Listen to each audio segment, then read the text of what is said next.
Hello दोस्तों, आप सभी को प्रभु यीशु मसीह के नाम में जय मसीह की, परमेश्वर के नाम की स्तुति और महिमा हो।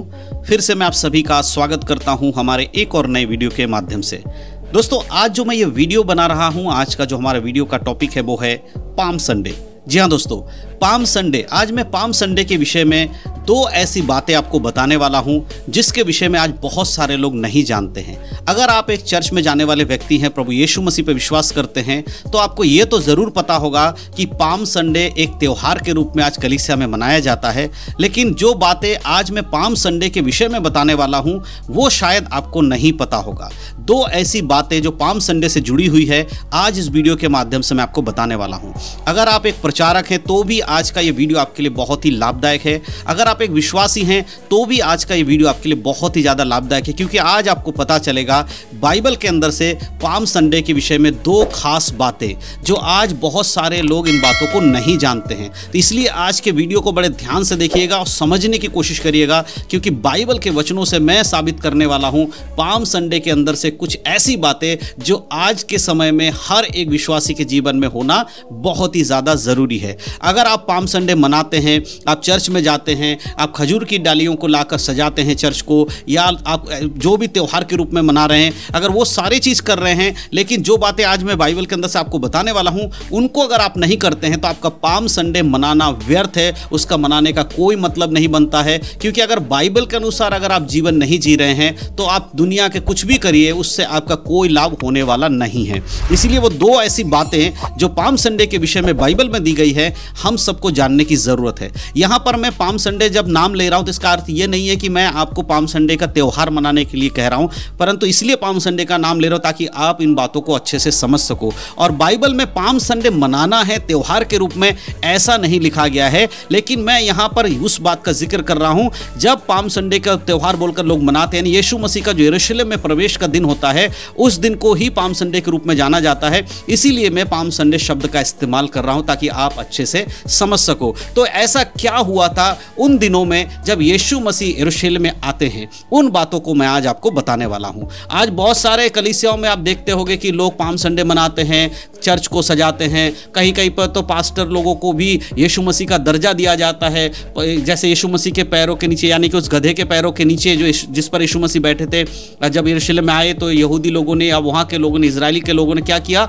यीशु मसीह जिस गधे पर बैठे थे उसके पैरों के नीचे खजूर की डालियाँ और अपने कपड़े को बिछाने लगे। आज बहुत सारे चर्चों में ऐसा होता है कि लोग अपने पास्टर को उस तरह से सम्मान देते हैं यीशु मसीह के बराबर, यानी कि जब पास्टर कलीसिया में आ रहे होते तो उसके पैरों के नीचे खजूर की डालियाँ बिछाते हैं, कपड़े बिछाते हैं। ऐसा आज बहुत सारे कलीसियाओं में हो रहा है। ये बिब्लिकली नहीं है, इस बात को हमें समझना है। लेकिन आज जिस टॉपिक पर मैं बात करने वाला हूं वो दो बातें जो बाइबल के अंदर दी गई हैं यीशु मसीह के यरूशलेम में आने के समय के बाद, कि यीशु मसीह ने वहां पर क्या किया, वो आज हर एक विश्वासी को जानना बहुत जरूरी है। तो इस 2024 में जो पाम संडे आ रहा है, अगर आप इस पाम संडे को सेलिब्रेट करना चाहते हैं, त्यौहार के रूप में मनाना चाहते हैं, तो आज का ये वचन जरूर देख लेना। तब आप डिसाइड कर पाओगे कि पाम संडे को त्यौहार के रूप में मनाना चाहिए या फिर यीशु मसीह के वचनों को अपने जीवन में लागू करना चाहिए। तो बड़े ध्यान से आज की वीडियो को देखिए। सबसे पहले मैं आपको बताना चाहता हूं, पाम संडे जिस दिन को माना जाता है वो दिन होता है जब यीशु मसीह अपने क्रूस पे चढ़ाए जाने वाले अंतिम सप्ताह में जब यरूशलेम में वो आते हैं और यरूशलेम में रहकर वो यीशु मसीह के सुसमाचार, जो सारी चीज़ें हैं परमेश्वर की योजना उनके जीवन में, तो उनको पूरा करते हैं। उन दिनों की घटनाओं का ये पहला दिन जो होता है जब यीशु मसीह का यरूशलेम में प्रवेश होता है, उस दिन को पाम संडे कहा जाता है, दुनिया को समझाने या दुनिया के नज़र में। तो उस दिन ऐसा क्या हुआ था? देखिए, सबसे पहली चीज़ हम सब लोग जानते हैं कि पाम संडे के दिन यीशु मसीह गधी के बच्चे पर बैठकर यरूशलेम में आए थे और जो लोग वहां मौजूद थे वो सब यीशु मसीह की महिमा कर रहे थे।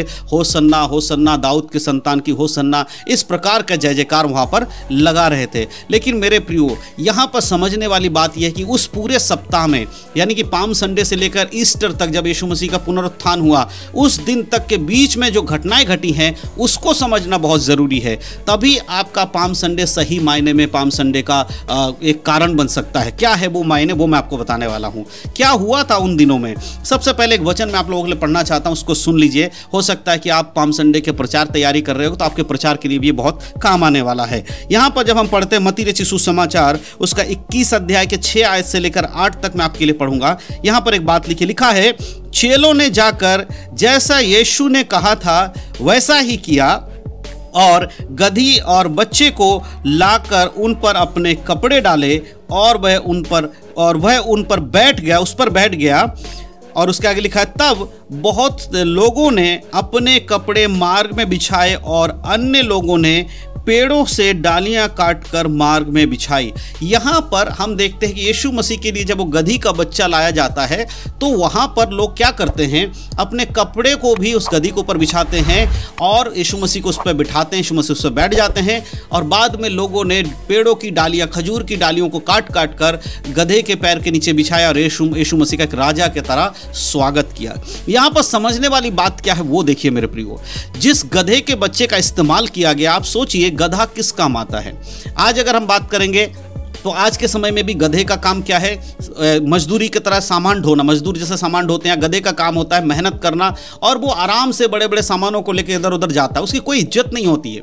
उस समय में भी लोगों के लिए वो इस्तेमाल होता था, आज भी गधा लोगों के लिए इस्तेमाल होता है। लेकिन यीशु मसीह ने गधे को ही क्यों चुना, इसके एक बात हमें समझना चाहिए कि जब हम यीशु मसीह को विश्वास नहीं करते थे, नहीं जानते थे, हम भी संसार में बस जिंदगी जी रहे थे, पाप में पड़े हुए थे। लेकिन यीशु मसीह ने उस गधे के जीवन से हमें बाहर निकाला और हमारे ऊपर यीशु मसीह का जो अनुग्रह है, इसलिए हम उस गधे के समान हो गए। जैसे वो गधा जब वो बंधा हुआ था तो उसका कोई जिंदगी नहीं था, लेकिन जैसे ही यीशु मसीह उस गधे पर बैठे, उसके पैरों के नीचे लोगों ने अपने कपड़े बिछा दिए। उस गधे का इज्जत बढ़ गया, उस गधे की वैल्यू बढ़ गई, उस गधे की जो कीमत है वो बहुत ज्यादा बढ़ गई। उसी प्रकार से आज हमारे और आपके जीवन में भी जब यीशु मसीह आते हैं, उसका वचन आता है, उसे हम अपने उद्धारकर्ता के रूप में जब ग्रहण करते हैं, हमारी वैल्यू बढ़ जाती है। मेरे प्रियो, संसार की नजर में शायद हम उतने महान नहीं बन पाते, लेकिन परमेश्वर के लोगों में, परमेश्वर के नजर में हम एक ऐसे व्यक्ति बन जाते हैं जो प्रभु को भाता है। इसीलिए हम भी गधे थे एक समय और यीशु मसीह के कारण आज हम एक बुद्धिमान मनुष्य बन गए, प्रभु को जानने वाले मनुष्य बन गए।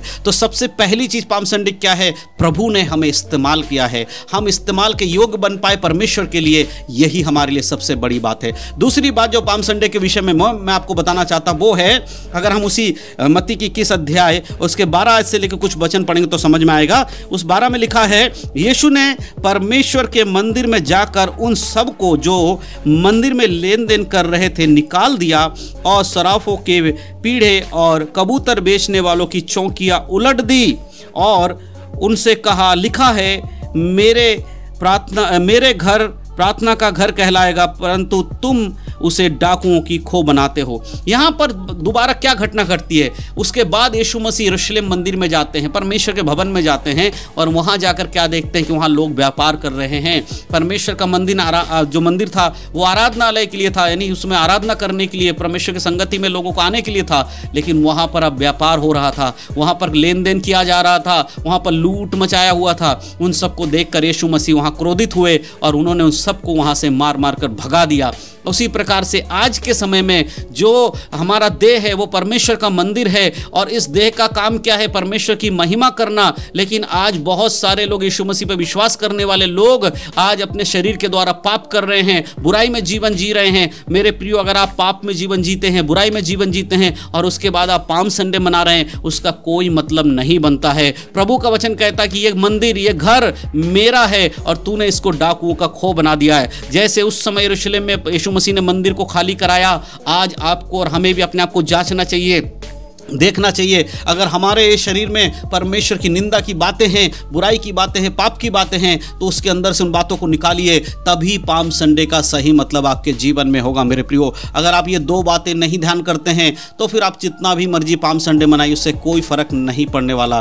तो मैं विश्वास करता हूँ इन वचनों को आप समझ पा रहे हैं। मेरे प्रियो, कलीसिया में खजूर की डालियाँ लगाना या कलीसिया में आकर हर साल पाम संडे का एक त्यौहार मनाना, यह बाइबल की शिक्षा नहीं है, परंतु बाइबल की शिक्षा है उस दिन को याद याद करो कि यीशु मसीह किस प्रकार से गधे को चुनता है, उस दिन को याद करो कि किस प्रकार से यीशु मसीह अपने मंदिर में से गलत काम करने वालों को निकालते हैं। उसी प्रकार से आज हमें अपनी वैल्यू को समझना है। आज हमें जानना है कि यीशु मसीह ने हमें कितना महत्व दिया है। आज हमें जानना है कि यीशु मसीह के बलिदान के कारण हम कितना भाग्यशाली हो गए, हम स्वर्ग जाने के योग्य बन गए हैं। आज हमें देखना होगा कि हमारा शरीर परमेश्वर का मंदिर है या फिर हम उसके अंदर कुछ और ही बना रहे हैं, कुछ और ही अपने शरीर में डाल रहे हैं। अगर ऐसा जीवन हमारा है मेरे प्रियो प्रभु के वचन के अनुसार, तो याद रखिएगा यीशु मसीह के दूसरे आगमन पर हम उसके संग जा पाए, ये एक सवाल है। इसीलिए अपने जीवन को जरूर जांचिएगा। और मैं विश्वास करता हूं कि इन भजनों के द्वारा आप समझ पाए हैं पाम संडे का असली मायने क्या है। अगर आपको समझ में आया है तो जरूर अपने जीवन को इसके अनुसार चलाइएगा।